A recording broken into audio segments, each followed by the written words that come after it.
센터 소장도 맡고 있고요.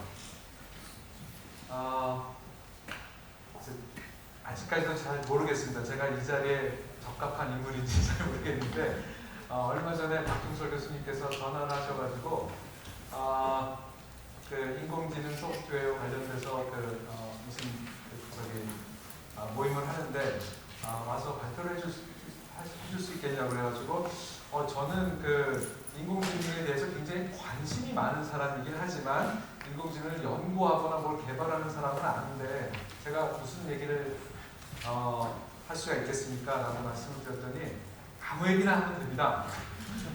그리고 특히 제가 인류세라는 주제를 가지고 그 센터를 하고 있으니까 그것과 관련돼서 해주시면 더욱 좋겠습니다. 해가지고 사실 그냥 알겠습니다라고 말씀드리고 왔는데 이게 좋은 결정인지 아닌지는 여러분들이 판단해 주시면 좋겠습니다.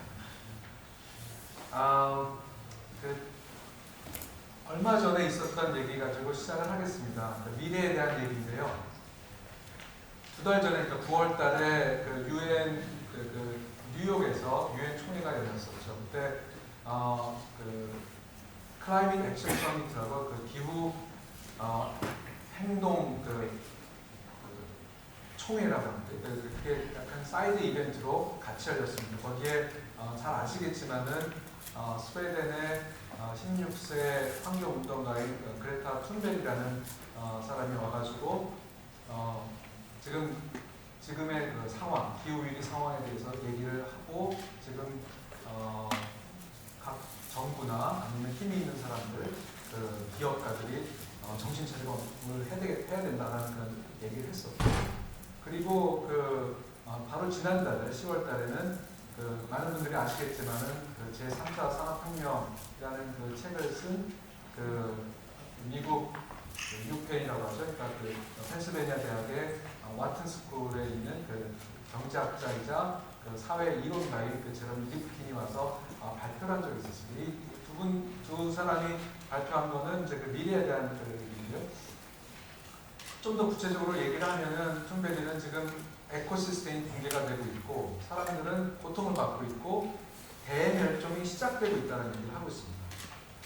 그래서 이거를 극복하기 위해서는 과학으로 연대를 해야 되고 이제 더 이상 동화 같은 영원한 경제 성장이 있을 거라는 얘기를 그만하자 그런 얘기를 했습니다.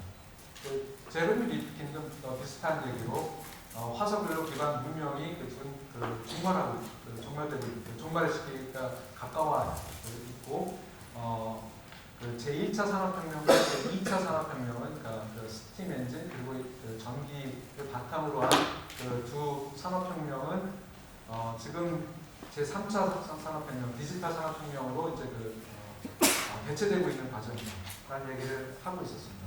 그리고 지금 앞으로 미래에 두 가지 큰 위기가 있다면은 하나는 이제 저성장, 실업, 불평등, 그러니까 약간 경제 위기죠.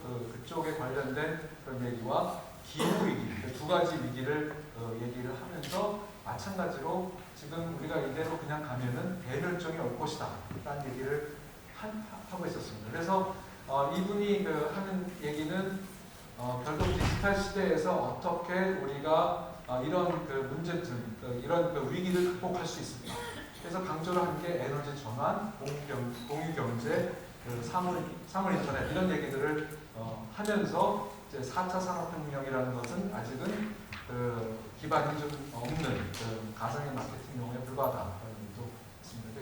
초점은 뭐냐면은 1차, 2차 산업혁명은 중앙 집권적인 경제 구조를 가진다고 한다면은 3차 산업혁명 그리고 앞으로 미래에 갈 것은 분산적 경제 구조로 하고 그러니까 에너지 소스나 에너지 소비나 다 마찬가지로 분산적으로 하고 한계 비용이 제로인 사회가 될 것이다.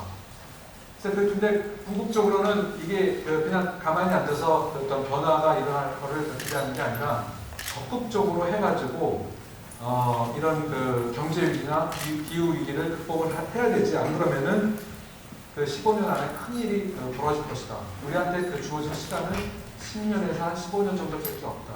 칼날같이 짧은 시간이라는 얘기를 했습니다.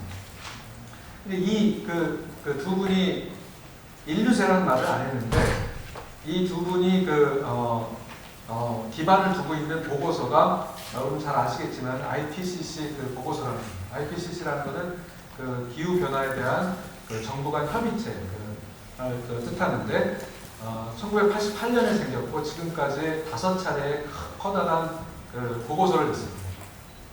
지금 그 6번째 그 종합 보고서를 준비 중에 있는데요. 근데 준비 중인데 작년부터 해서 올해까지 한 3차례에 걸쳐서 특별 보고서를 냈습니다. 그 작년 그 송도에서 협의를 하고 그 보고서가 이게 유명한 기후 글로벌 워밍 1.5도라는 그 보고서인데요. 2015년에 그 파리에서 기후 협약을 했었죠. 거기서 이제 거의 한 200여 그 국가가 모여가지고 협약을 해서 이제 탄소 온실 효과를 내는 거를 줄이고 그래서 그 온도를 2도씨 정도로 이렇게 하자라는 얘기를 했었는데 이 보고서는 2도씨도 문제가 있다. 1.5도로 줄여야 된다는. 지금 1.5도나 2도를 얘기하는 건 뭐냐면은 산업혁명 이전의 시기에 있었던 온도를 기준으로 해서 지금 벌써 1도가 올라가 있고 그 다음에 이제 그대로 가면은 거기서부터 1도, 2도, 3도 이렇게 올라갈 텐데 그러면은 엄청난 자연의 큰 변화가 있으니까 지금 바로 액션을 취해야 된다는 얘기거든요. 근데 2015년에 파리 협약에 섰을 때만 해도 우리가 갖고 있는 어떤 여유분이 1도 정도라고 생각을 했었는데, 그러니까 토탈에서 2도죠. 근데 가만히 보니까 1도도 너무 위험하고 0.5도밖에 안 남았다. 그래서 0.5도 그거를 달성하기 위해서는 2030년까지 온실가스 배출을 반으로 줄여야 하고 2050년에서는까지는 제로로 해야 됩니다. 완전히 다른 에너지 기반으로 우리가 움직여야 되지, 안 그러면은 지금 큰일 난다라는 얘기를 합니다. 그래서 이거를 두고 툰베리는 어른들이 자기의 미래를 뺏어가고 있다. 지금 지구가 이렇게 큰 문제가 있는데 어떻게 앉아가지고 경제 성장 같은 얘기만 하고 있느냐, 그런 얘기를 하는 거예요. 리프키는 이제 여러 가지를 다 보고 나서 이제 나름대로의 솔루션을 제공한 거죠. 근데 흥미로운 거는 이 IPCC 특별 보고서에 최초로 인류세라는 말이 나오고 있습니다. 인류세라는 것은 사실 2000년에 처음 제안된 개념인데요. 지질학적 개념인데, 그러니까 인간의 활동으로 인한 지구의 변화가 너무 커져서 이제는 새로운 지질학적 시기가 도래했다라고 얘기해야 될 거 아니냐. 그리고 그거의 원인은 인간의 활동이니까 인류의 세기, 인류세라고 얘기하는 게 마땅하겠다라고 제안을 한 겁니다. 그래서 시점은 지금 지질학적인 연대를 이렇게 보면은 여러분 잘 아시겠지만 고생대, 중생대, 신생대라는 그런 게 있잖아요. 그리고 지금 신생대고 신생대에 3기, 4기가 있는데 지금 4기고 4기 안에 플라이스토센, 홀로센 이런 용어도 있습니다. 예전에는 그거를 홍적세, 춘적세라는 말로 이렇게 했었는데 지금 홀로세라고 하는데 그게 인류의 역사를 보면은 인류의 역사는 아시겠지만은 구석기, 신석기 뭐 이렇게 나가잖아요. 고대, 중대 뭐 이렇게 나가는데 홀로세가 이제 농업이 시작되는, 그러니까 좀 따뜻해지고 안정화된 그런 어떤 시기이기 때문에 농업이 되고 문명이 시작되는 그런 시기입니다. 그래서 그게 약 한 11,700년 전인데요. 근데 이제 인류세라는 얘기를 한 거는 산업혁명을 기점으로 해가지고, 그러니까 지금으로부터 한 200년 이상 그때점에 해서부터 새로운 시기가 시작됐다라고 보자. 그거는 의미는 있지만은 화석 증거라든지 증거를 찾기가 어려우니까 증거를 찾기 쉬운 1950년을 기점으로 하자. 이렇게 여러 가지 서울들이 있습니다. 그래서 어쨌든 인류세를 하는 거는 제안을 하고, 그리고 이것이 공식적으로 받아들이기까지 이제 노력을 하자라는 동의를 했습니다. 아직 지질학계에서는 공식적으로 받아들이지는 않았는데 워킹 그룹에서 제안을 했고 이제 거기서 논의하고 있는 중입니다. 근데 이 인류세라는 개념이 왜 이런 인간 환경 변화에서 좋은 것이다. 그 이유는 뭐냐면은 지금 우리가 이런 위치에 오게 된 이유가 뭔지를 자세히 살피고 그거를 지역별 역사적 어떤 상황에서 이해를 해야지 미래에 대한 대응이 나올 수 있지 않겠느냐라는 생각 때문에 그랬던 거고요. 그래서 파리 협약의 아주 중요한 프린시플이 공동의 차별화된 책임인데 이거를 추구하는 데 도움이 되겠다라는 그런 생각입니다. 그래서 조금 더 인류세의 개념이 어떻게 시작되는지를 말씀드리면은 2000년에 폴 크루천이라고 네덜란드 화학자인데요. 당시에는 독일 막스 플랑크에서 일하고 있었고 95년에 노벨 화학상을 탄 사람입니다. 이분의 업적은 주요 업적은 여러분 잘 아시겠지만은 오존층을 파괴하는 주범인 어떤 냉매, 화학 물질을 규제를 해야 된다라는 주장을 했었거든요. 그래서 실제로 여러 나라들이 협약을 해가지고 오존층이 파괴되는 것을 막았습니다.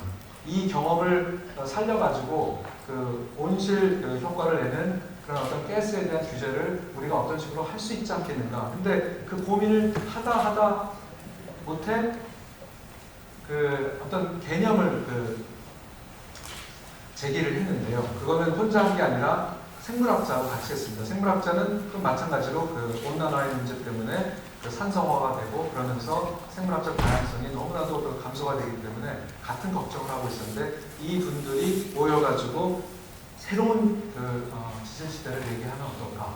엔트로포스라는 것을 제기했던 겁니다. 생각해 보십시오. 화학자와 생물학자가 모여서 지질학 개념을 얘기하니까 지질학자들이 별로 안 좋아했겠죠. 그래서 처음에는 이게 뭐 말도 안 되는 얘기다라고 했는데 그래서 처음에는 은유처럼 메타포처럼 썼던 건데 이거를 한 2년 뒤에는 좀 더 자신감을 가지고 네이처지에 논문을 쓰고 이거를 확산시켰습니다. 그러자 이제 지질학자 중에서 심각하게 좀 봐야 되겠다. 이게 재미있는 아이디어인데 우리가 어떤 일을 더 할 수 있을까 해가지고 여러 가지 일들을 해서 2009년에 공식적으로 엔트로포스인 워킹 그룹이 만들어졌고요. 그리고 이제 아까 말씀드렸듯이 지질학회에 공식적으로 안건이 올라간 상황입니다. 그 사이에 인문, 사회, 여러 경제 분야의 엔트로포스이라는 개념이 널리 퍼지게 되었습니다. 저는 이코노미스트지의 안건입니다. 그리고 제가 지난 여름에 워싱턴 DC에 있는 스미소니안 자연사 박물관 갔는데 거기 가면 가보신 분은 알겠지만은 공룡 뼈 있고 막 이렇게 큰 것도 있잖아요. 근데 그거의 일부를 줄여서 인간의 세기라는 세션을 하나를 만들고 여러 것들을 전시를 했습니다. 그 전시 중에 하나는 제가 흥미로워서 찍었는데 인간이 거쳐간 지역들을 보니까 다 다른 생명들이 멸종이 되고 있더라. 이동할 때마다 그거를 보여주는 그림입니다.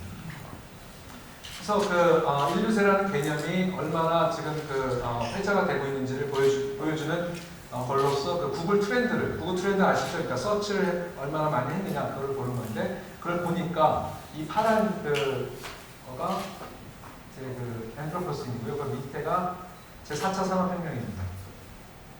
전 세계적으로 제4차 산업혁명에 대한 그것보다 인류세에 대한 얘기가 훨씬 더 많습니다. 그러니까 미래에 대한 화두로서. 근데 한국에서는 4차 산업혁명이 훨씬 더 많은 편입니다. 여기가 한국에 대한 얘기인데요.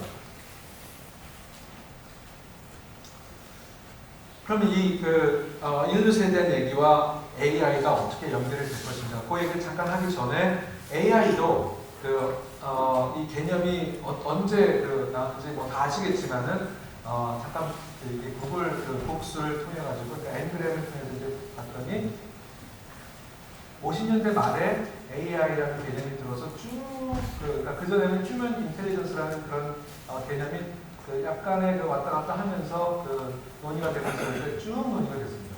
그러다가 90년 시점을 지나서 쭉 내려가서 제가 알기로는 그러니까 구글 북스는 10년 전 이상 거는 안 해주기 때문에 이렇게 보면은 2000년 내가 끝날 때까지도 이렇게 좀 내려가다가 2010년부터 다시 올라갔던 것 같습니다. 나중에 보면 알 텐데 특히 2015년 정도 되면은 다시 AI가 메인스트림으로 들어옵니다. 그거는 머신러닝이나 이런 개념 때문에 더 그런 것 같은데요. 근데 흥미롭게도 이때쯤 되면은 엔트로포스이라는 개념도 과학계의 메인스트림으로 쭉 들어오게 됩니다. 네이처와 사이언스가 각각의 특집포를 실었죠. 그럼 이 두 가지를 동시에 얘기하는 게 굉장히 황당한 얘기일 것 같기도 한데 어떻게 할 수가 있을까라는 고민을 하면서 제가 엔트로포스인을 인류제를 공부를 하면서 떠올랐던 이미지를 먼저 말씀드리겠습니다. 이 그림은 사진입니다. 그러니까 이태리의 어느 산인데요. 대리석을 채취하는 채석장입니다. 보시면 알겠지만은 길을 내 가지고 산을 깎아서 그거를 모아서 이제 수출도 하고 그러는 거죠. 이 그림을 보면서 딱 떠올랐던 생각이 바벨탑과 비슷하다. 바벨탑은 여러분 많이 아시겠지만 성서에 있는 스토리고 바벨이라는 도시에 사람들이 그 당시에는 사람들이 똑같은 언어를 썼는데 벽돌을 부어가지고 타워를 만들어서 하늘까지 한번 가보자. 그랬더니 신이 이건 너무 좀 위험하다라고 해가지고 뭐 번개를 때린 게 아니라 사람들의 말을 한 가지 말을 썼는데 여러 가지 말을 하게 하고 그러다 보니까 소통이 안 되고 서로 신뢰를 할 수가 없어가지고 무너지게 됐다는 얘기잖아요. 이게 사실은 떠올랐는데 여기에 AI를 집어넣으면 어떨 것인가. 근데 AI와 관련돼가지고 많은 사람들이 특이점 얘기를 많이 하잖아요. 싱글레러티라고 해가지고 예를 들면은 구글의 엔지니어링 디비전의 디렉터인 커스웨이 같은 사람은 2029년쯤 가면은 AI가 휴먼 인텔리전스를 거의 맞먹을 거다라는 얘기를 하고 그리고 2045년쯤 가서는 휴먼 인텔리전스와 AI가 합쳐서 새로운 형태의 어떤 인텔리전스를 만들 거다라는 얘기도 하고 철학자인 옥스퍼드 대학의 철학자인 닉 보스턴 같은 사람은 어느 시점에서는 인텔리전스 익스플로전이 있을 것이다. 폭발적으로 증가할 것이다. 그럴 때는 과연 휴먼을 어떻게 정의할 것인지 모를 정도로 그런 상황이 벌어질 것이다.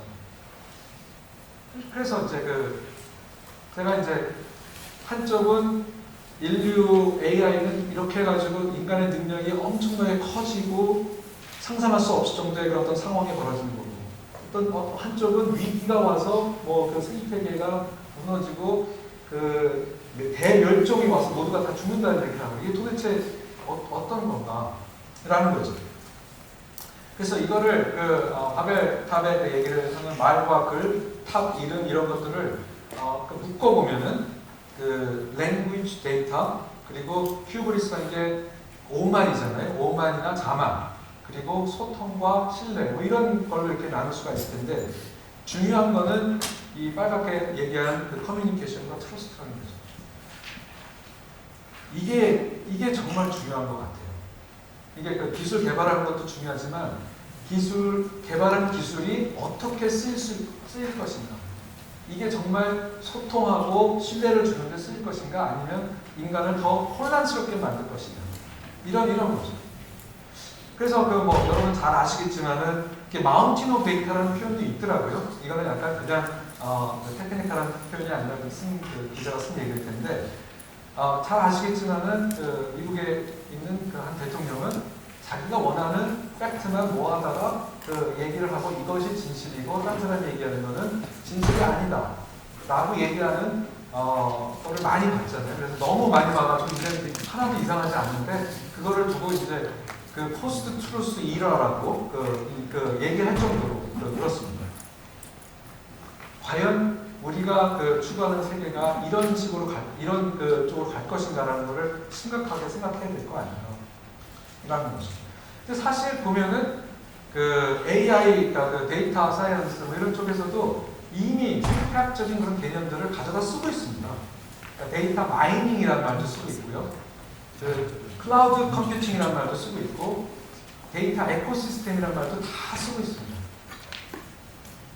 다 쓰고 있고 그렇기 때문에 이 그 데이터를 자연으로 치환하면은 인류세의 그 생각들을 할 수가 있습니다.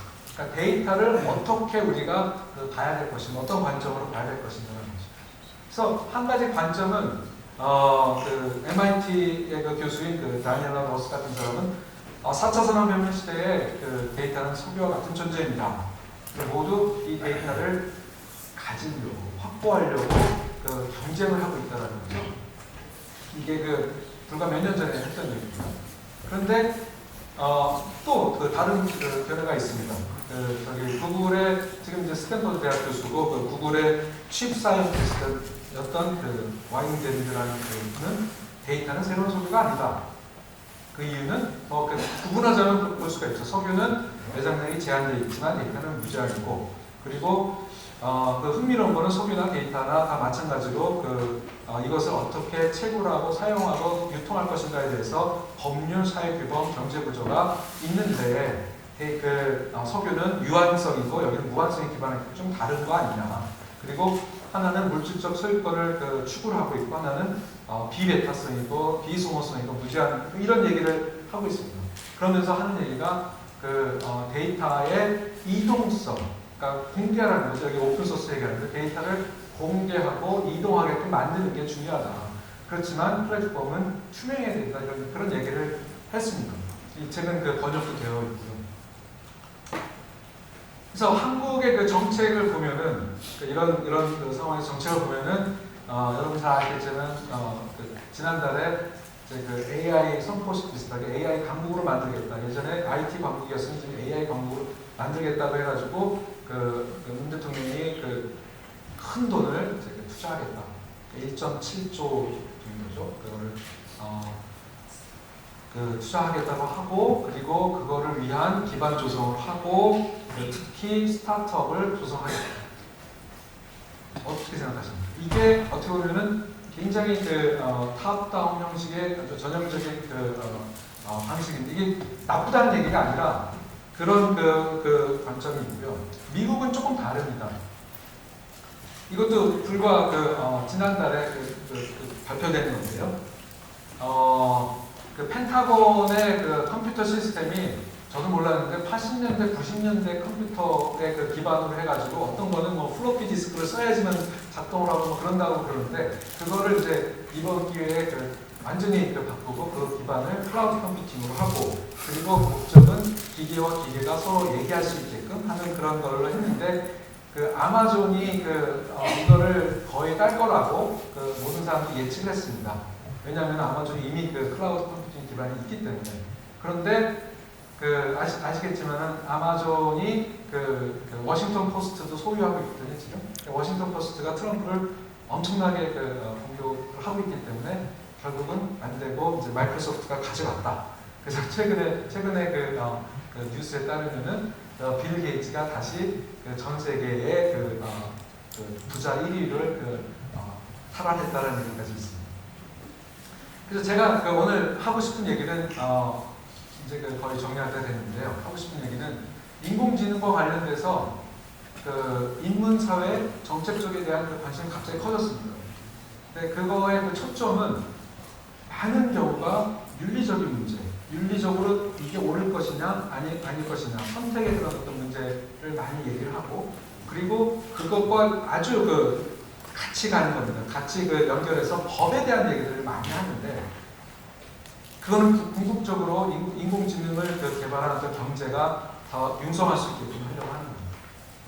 그런데 제가 이제 하고 싶은 얘기는 다른 차원의 문제도 있다. 인공지능은 그것뿐만 아니라 정치적인 어떤 문제도 있고 그것이 이제 국가 간의 경쟁, AI가 무기화될 수도 있고 그리고 이걸 AI를 가진 국가와 가지지 않은 국가 사이에 어떤 식민지주의적인 그런 어떤 상황도 벌어지기 때문에 굉장히 무서운, 그러니까 인간 그 AI가 있기 전에 인간 사이에 있었던 여러 가지 나쁜 것들이 그대로 다른 증폭돼서 나올 수 있는 가능성도 있다는 것을 염두에 둬야 된다는 얘기죠. 그러니까 장밋빛 그 미래가 있는 게 아니라 실제로 저는 몰랐는데 네이처에서 머신 인텔리전스라는 저널을 올해 했더라고요. 거기에 한 아티클이 우리의 바보스러운 거에서 어떤 거를 배우고 있는지 봤더니 AI 하시면 다 알겠지만 인간이 가지고 있는 편견이나 에러나 뭐 이런 것들이 증폭돼서 나오는 수도 있더라 이런 얘기입니다. 그래서 인류세에서 논의해서 배울 수 있는 교훈은 뭐냐? 말씀드렸듯이 인간의 편견, 이념, 불평등의 문제가 그대로 반영되거나 증폭될 수 있고 그렇다고 하지 말자는 얘기는 아닙니다. 이럴 수 있다는 걸 인지를 하자라는 거죠. 그래서 노력을 해서 기술적으로 이런 것들을 걸러내는 작업들을 해야 되지만 완전히 문제를 다 풀 수 있다. 그러니까 프로블럼 솔빙이 돼서 이게 끝라는 그런 어떤 관념을 버리고 어떻게 보면은 우리가 서로 다 문제점이 있지만 같이 살잖아요. 그런 것처럼 공경을 안고 사는 법도 같이 생각을 해야 된다. 그러니까 기술 개발에서 이런 문제들을 해결하려는 노력도 하지만 같이 사는 것도 우리가 알아야 되고 그러니까 공존의 개념이 굉장히 중요하다는 거고요. 그리고 데이터가 아까 누가 얘기했듯이 이거는 무제한으로 우리가 쓸 수 있는 자원이긴 하지만 그렇다고 마음대로 쓸 수 있는 자원은 아니라는 그런 어떤 생각을 가져야 되는 거 아닌가. 그러니까 예전에는 바로 몇백 년 전에는 자연은 마더 네이처라고 해가지고 우리가 얼마든지 거기에 있는 것들을 가져다 쓸 수가 있고 그거를 자연은 다 용인할 것이라고 얘기를 했었습니다. 근데 그게 문제가 돼서 지금 인류세가 나왔잖아요. 그래서 몇 가지 제안을 드리면은 이게 마지막 슬라이드입니다. 몇 가지 제안을 드리면은 기능적인 관점에서 AI를 하되 너무 인간이 편하게만 사는 그런 어떤 AI 개발만 할 게 아니라 기후, 환경, 에너지 문제 해결과 관련되는 어떤 문제를 우리가 태클해야 되는 거 아닌가. 여기에 인공지능을 적극적으로 활용하는 것도 좀 생각을 해야 될 거고. 그리고 철학적인 관점에서 우리의 인식을 좀 바꿔야 된다. 그러니까 그거는 인류세에서 더 이상 인간과 자연, 정신과 물질, 그리고 문화와 자연, 인간, 비인간 이런 어떤 분리가 완벽하게 있다고 생각하고 우리가 근대화를 추구를 했는데 그게 문제가 생겼으니까 그거 생각 자체를 바꿔야 된다는 거예요. 근데 이거를 이제 데이터의 세계로 하면은 데이터 환경과 인간 활동이 밀접하게 관련되어 있다는 건 너무나 잘 아시죠. 그러니까 인간 활동을 해서 데이터가 나오고 그 데이터가 어떻게 보면 인간 활동을 또 어떻게 보면 규범 지으니까 이런 하이브리드된 어떤 관점을 생각하고 해야 될 것이 아닌가. 그래서 데이터 에코시스템, 얼스 에코시스템, 신뢰와 공존의 그런 어떤 문제를 생각하고 그리고 어떤 사람은 이제 엔트로포신 이후에 로보토신이 올 것이라는 얘기도 하는 사람도 있습니다. 근데 이게 로보토신이 엔트로포신을 대체하는 게 아니라 어떻게 보면은 같이 가는 거를 우리가 같이 고려해야 될 것인가 아닌가 생각하면서 마치도록 하겠습니다. 감사합니다.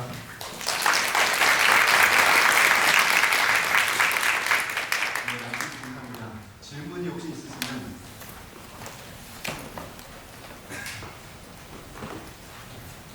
예.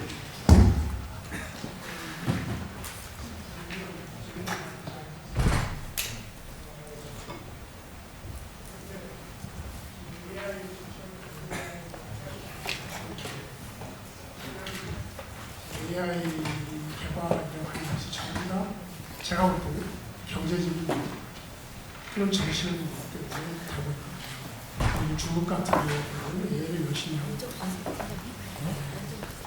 군 전체를 통제하는 수단으로 쓰습니다. 그래서 그게 제일 메인이라고 생각합니다. 근데 과연 그걸 막을 수 있습니까? 지금 경계를 하자고 제가 볼 때 과연 나올 수 있을까 하는 사실은 궁금증이 있는데 혹시 역사적으로 봤을 때 그 교훈이 좀 있을 수 있을까요? 그거를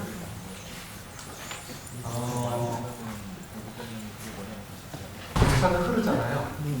역사는 흐르는데 한 개인의 선택이 얼마나 중요할 것인가. 그게 참 어려운 얘기예요. 그러니까 역사는 흘러가기 때문에 한 개인의 선택이 흐름을 바꿀 수 있을까? 뭐 이런 생각이 드는데 그래서 어떤 얘기를 하냐면은 그 테크니피케이션 오브 그 월드라고 해가지고 이 그 세계가 이 기술과 그러니까 그 끊어서 생각할 수 없을 정도로 모든 게 다 기반이 됐을 때 우리가 할 수 있는 움직임이 너무 적은 거죠. 그리고 그 세계도 마찬가지로 이 내션 스테이트로 그러니까 국가들을 다 나눠져 있어가지고 국가가 다 생존 경쟁을 해서 막 싸웁니다. 그런데 그래서 엔지니어가 굉장히 중요한 것 같습니다. 엔지니어의 그 마인드셋이 있는데 구글은 이런 오퍼가 왔을 때가 그 펜타곤하고 같이 일할 것인가라고 왔을 때 구글의 엔지니어들은 처음 시작했던 엔지니어들은 굉장히 리버럴하고 오픈소스 얘기하고 이걸 다 공유하고 그렇기 때문에 구글이 컸는데 이거를 우리가 이런 거를 가지고 펜타곤이랑 일한다는 건 우리 이상하고 좀 맞짱인 거다라는 얘기를 하거든요. 세상에는 그런 사람들도 있더라고요. 근데 말씀하신 것처럼 중국은 정말 너무나도 통제가 돼 있고 통제되는 사람도 자기가 통제되고 있다는 걸 잘 모르고 있기 때문에 이게 그러니까 예를 들면은 프라이버시가 침해가 됐을 때 이게 보도가 되고 막 이슈화가 돼야 되는데 언론을 다 통제를 하니까 그렇지 않고 언론이 막 하는 거는 어떻게 하면 그게 좋아졌다, 어떤 게 창업이 될까, 뭐 이런 얘기들은 계속 하거든요. 그래서 우리 애들 경제에 이렇게 그래서 잘 모르겠습니다. 말씀하신 거를 너무나도 동감을 하고요. 그런데 그렇기 때문에 AI 개발하는 사람들이 정말 이런 커다란 세계의 흐름 같은 세계사 속에서의 위치 이런 것들을 생각을 하고 고민을 하다 보면은 어떤 선택들을 할 때 좋은 선택을 하지 않을까라는 생각을. 네. 경희대학 경준선입니다. 여기 있습니다. 네. 기후변화를 생각하면 기후변화 관련해서 기술을 하는 사이언스를 하는 사이언티스트들이 어떤 기여를 할 수 있을까? 기후변화를 원래대로 되돌리는 이런 노력이 과연 기술적으로 가능한가? 이게 정책적인 정치인들이 정책적으로 결정해야 할 사안인가? 과연 우리가 뭘 할 수 있을까? 이런 고민이 사실 좀 있거든요. 네. 거기에 대해서 좀 말씀해 주세요. 사실 그 고민을 하려고 센터를 만들긴 했는데요. 근데 그 고민을 계속하고 있습니다. 그러니까 과연 우리가 인류세에 대한 어떤 문제의식을 퍼뜨리고 그리고 인류세가 변하고 있는 것을 센싱하고 뭐 이런 것들은 기술적으로 어떻게 할 수는 있을 텐데 말씀하신 것처럼 CO2의 배출을 막거나 뭐 이런 일들 그런 일들을 어떤 식으로 할 수가 있을까? 물론 더 기술이 개발이 돼가지고 더 좋은 소스를 만들어서 하는 것도 하나 방법일 텐데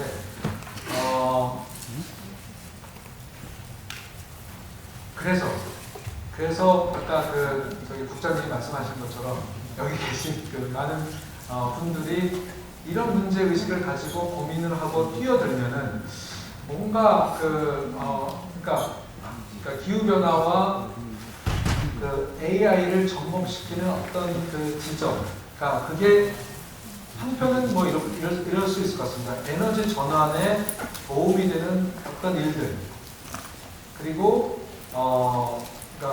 그래서 제러미 리프킨이 중요한데 한계 비용을 줄일 수 있는 여러 가지 아이디어들, 그러니까 플랫폼을 만들어서 하는데 그게 단순히 경제를 누가 부자가 되고 그런 것뿐만 아니라 조금 더 공정한 사회를 만들고 좋은 사회를 만들 수 있는 어떤 그런 것들 이런 것들을 조금 더 고민을 해야 되지 않느냐 이런 거죠. 그러면서 서로 소통하는. 그러니까 너무 다들 백만장자 되려고만 뛰어들 게 아니라 다른 일들도 좀 고민하면 좋지 않겠느냐라는 거고 아주 너무 저기 질문이신데 같이 생각을 해야 되겠다라는 정도에서 그렇게 아직은 답을 못 드리는 게 조금 아쉽긴 합니다. 제가 찾아봤더니 AI와 클라이밋 크라이스 클라이밋 체인지 뭐 이런 두 개의 주제로 논문들이 나오고 있더라고요. 그걸 면밀히 보지는 못해가지고 말씀드립니다. 그러면 열띤 토론을 이만 마치고요. 인문학적인 성사를 할 수 있는 좋은 기회 주신 교수님께 다시 한번 큰 박수.